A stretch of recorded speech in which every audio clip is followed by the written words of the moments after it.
Department दिया गया है बहुत सारा कुछ खाने का, बहुत सारा कुछ भोगने का, सब कुछ खाने का। जो पसंद आए वो खा लो, जो चीज़ पसंद आए उसको उठा लो, जो चीज़ पसंद आए वो खरीद लो। खरीदी चाहे जाए या ना जाए, लेकिन राहु की टेंडेंसी या नेचर, और राहु अष्टम के लोगों की नेचर ऐसी होती है। होता क्या है, ये सीक्रेटिव घर है, बड़ा सीक्रेट हाउस है, डीप है, गहराई है। और यहाँ पे अगर राहु मिलता है तो इसका दो सिक्के के पहलू हैं, अच्छा और बुरा। अच्छा क्या है इसमें? अच्छा ये कि ये लोग जो हमारी खुफिया एजेंसीज हैं वहाँ पे काम करते हैं, क्योंकि ये वो लोग हैं जो समाज से ऑपरेशनली पीछे से काम करेंगे लेकिन सामने से काम नहीं करेंगे। हिडन घर है ना, कितना गहराई है पता नहीं है। सो इसके अंदर लोगों, जो लोग राहु 8 में पैदा हुए हैं, ये कितने गहरे होते हैं आप अंदाज़ा भी नहीं लगा सकते। कहाँ की बात कर रहे होंगे आप, आम बंदा इनको नहीं समझ पाएगा, बिकॉज ये बात जहाँ की, ये आज की बात नहीं कर रहे, ये बात कर रहा है बहुत साल बाद की, गहरी बात करेगा। कहते हैं, कई बार आपने सुना होगा, कई बार लोग कहते होंगे एक दूसरे को कि ये ऐसी बात करता है, बड़ी गहरी बात करता है, पता नहीं ऐसी बातें क्यों करता है, लेकिन इसकी बात के अंदर ना गहराई बहुत ज़्यादा है, वो डेप्थ है।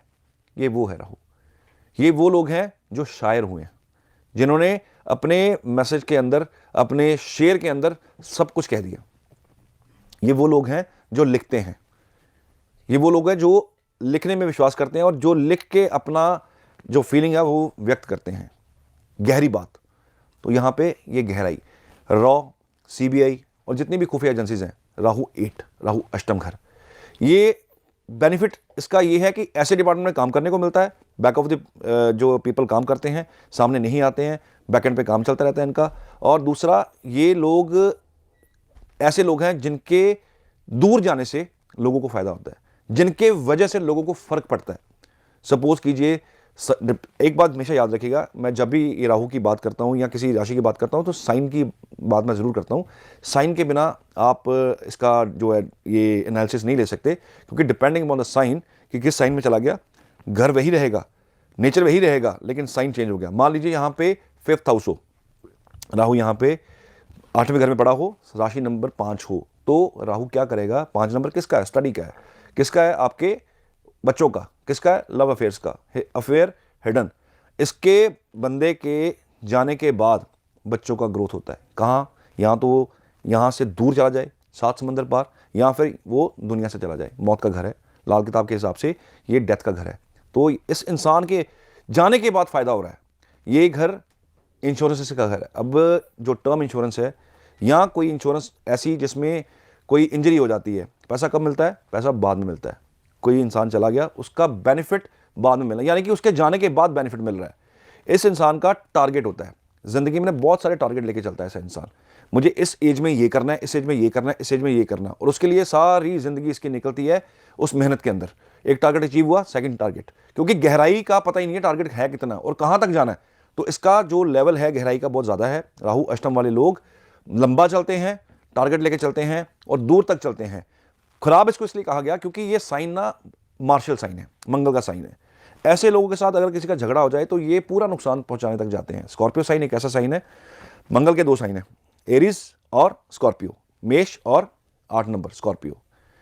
वृश्चिक साइन में एरीज का जो क्वालिटी है वो है एकदम से भिड़ना, रिएक्ट कर देना, गुस्सा आ जाए तो एकदम से उसका आंसर दे देना। लेकिन 8 नंबर साइन में ना, कहते हैं ना, आप मौका ढूंढेंगे। ऐसे लोग मौका ढूंढते हैं जवाब देने का, राइट अवे रिएक्ट नहीं करेंगे, लेकिन मौका जब आने में, जब ऐसा मारेंगे, कहते हैं पानी पिला पिला के मारना। ये राहु 8 वाले वो लोग हैं। स्कॉर्पियो साइन की क्वालिटी है कि ये मौका ढूंढता है, सालों साल वेट करनी पड़ जाए, अपनी इंसल्ट कभी नहीं भूलेगा। आज अगर इसकी इंसल्ट किसी ने कर दी तो ये 10 साल तक, जब तक वो रिवेंज पूरा ना हो जाए, मौका ना मिल जाए, तब तक ये इस चीज़ को भूलता नहीं है, छोड़ता नहीं है। स्कॉर्पियो है ना, छोटे छोटे कदम चलता है और इसकी ग्रिप ऐसी है, पकड़ ले तो छोड़ता नहीं है। तो वो क्या है कि जब मौका आएगा तब जाके ये रिएक्ट करेगा। राहु यहाँ पे इसीलिए खराब कहा गया क्योंकि ये, अगर आपने इसके साथ कुछ खराब कर दिया तो आप ये समझना, आप माफ़ी मांग लेंगे ना तो भी आपको लगेगा कि इसने माफ़ कर दिया, हमें ये बात भूल जानी चाहिए, ये भी भूल गया। आप भूल सकते हो, ये नहीं भूलेगा। ये इसका बैड फेज है, क्योंकि ये कब जाके कहाँ जाके झटका मार दे इसके लिए तो समय बताएगा, और जब इसको मौका मिला पानी पिला पिला के मारेगा। स्कॉर्पियो साइन के अंदर इसलिए राहु जो है वो अच्छा नहीं कहा गया। दूसरा, ऐसे महकमे के अंदर इनको नौकरियां मिलती हैं। अगर ये प्राइवेट काम भी करें तो प्राइवेट डिटेक्टिव जो होते हैं वो, उसमें ये इनको नौकरी मिल जाती है। या ऐसे काम वो करते हैं जो खुफिया होते हैं, जो हिडन होते हैं, समाज की नज़र से छुपे हुए होते हैं, ऐसे काम। या इंश्योरेंस कंपनी में काम करते हैं ऐसे लोग। इंश्योरेंस खुद क्लेम, इनके जाने के बाद इंश्योरेंस का फ़ायदा लोगों को मिलता है, इनके घर वालों को मिलता है। अब सपोज कीजिए इसके अंदर कोई 10 नंबर साइन आ गया। 10 नंबर क्या है? 10 नंबर पिता का परिवार है। इस इंसान के जाने से पिता के परिवार को फ़ायदा मिलेगा, पिता के सिबलिंग्स को फायदा मिलेगा। हो सकता है कोई कोई ऐसा काम फंसा हो जो इसके जाने के बाद निकल के सामने अगले परिवार को बेनिफिट दे जाए। तो इस इंसान के जाने के बाद बेनिफिट मिलता है इंसान को, डिपेंडिंग ऑन अगेन साइन। मान लीजिए यहाँ पे 2 नंबर साइन है, परिवार का साइन है। परिवार का फायदा कब होगा? इस इंसान के जाने के बाद। कोई ना कोई इसको ऐसा बेनिफिट मिलेगा कि इसके बाद, हाँ, इनके जाने के बाद मुझे ये फायदा हुआ, ये सुनने को आपको मिलेगा। ये 3 नंबर साइन है। 3 नंबर साइन में आ जाए यहाँ पे अष्टम घर के अंदर सिबलिंग का साइन है। सिबलिंग्स को बेनिफिट कब होगा? इस इंसान के जाने के बाद। कोई काम अटका होगा, जब ये इंसान जाएगा यहाँ, तो यहाँ से 7 समंदर दूर चला जाए, पता आता कुछ होना, यहाँ दुनिया से चला जाए, तो फिर जाके बेनिफिट मिलता है। ये साइन की एक नेगेटिव इम्पैक्ट साइन का इस इंसान की लाइफ में पड़ता ही पड़ता है। इसके साथ साथ ही ना ये इंसान सारी ज़िंदगी ना अपने नाम के लिए भटकता है, ख्याति नहीं मिलती। बहुत कुछ किया, इतना कुछ किया, लेकिन ख्याति नहीं मिली। राहु अष्टम के अंदर सोच क्रिमिनल कर देता है। क्रिमिनल बनाए या ना बनाए वो डिपेंड करेगा, पूरी कुंडली का एनालिसिस है। लेकिन सोच ऐसी दे देगा, अगर ऐसे नहीं मिला तो इस तरीके से ले लेते हैं। मतलब कहने का कि शॉर्टकट किसी भी तरीके से हम ये चीज़ अचीव कर लें, और अचीव कर भी लेते हैं। अच्छा, वो टारगेट खत्म, फिर नेक्स्ट टारगेट शुरू। अब ये चीज़ लेनी है। सपोज कीजिए राहु 4 नंबर में इसी घर में बैठा हो, तो क्या अब टारगेट है? एक बड़ी गाड़ी, राहु एक्सपेंशन, बड़ी चीज़, बड़ी गाड़ी और बड़ा घर चाहिए। पहले वो घर लेगा, 10 साल लगाएगा उसके ऊपर, घर लेगा, टारगेट अचीव, और राइट अवे दूसरा टारगेट, अब बड़ी गाड़ी चाहिए। 4 नंबर साइन यहाँ पे, मतलब इसने अपना 4 नंबर में पीस है, पीस खराब कर लेना है। किस लिए?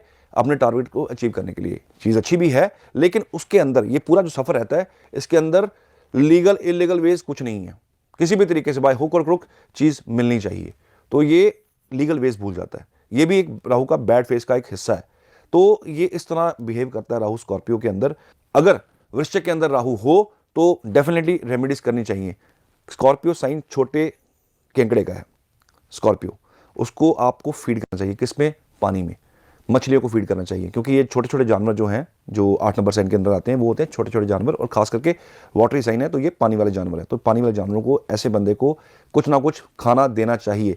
ये एक स्पेशल फीड आती है जो मार्केट से मिलती है। हम लोग क्या करते हैं, आटे की गोलियां बनाई, पानी में डाली और उपाय हो गया। ऐसा नहीं होता, ये उपाय आटे से नहीं होगा। स्पेशल इनका खाना आता है, वो खाना आप छोटे जानवरों को फीड करेंगे तो राहु का जो बैड फेस है ना, वो सॉल्व हो जाएगा। वैसे सुनील जी, मैंने एक बात समझी है कि राहु के बारे में जितना बताओ उतना कम है। मुझे नहीं लगता किसी ने इतनी डिटेल और इतनी विस्तृत जानकारी दी होगी। अभी भी एपिसोड जो है वो खत्म होने को है, लेकिन अभी भी बहुत कुछ जो है वो बाकी है। वो अगले एपिसोड में करते हैं। राहु कंप्लीट करेंगे। राहु आगे 9 नंबर में कैसा बिहेव करता है उसके बारे में मैं जरूर बताऊंगा आपको। तो फिर आज की बात यही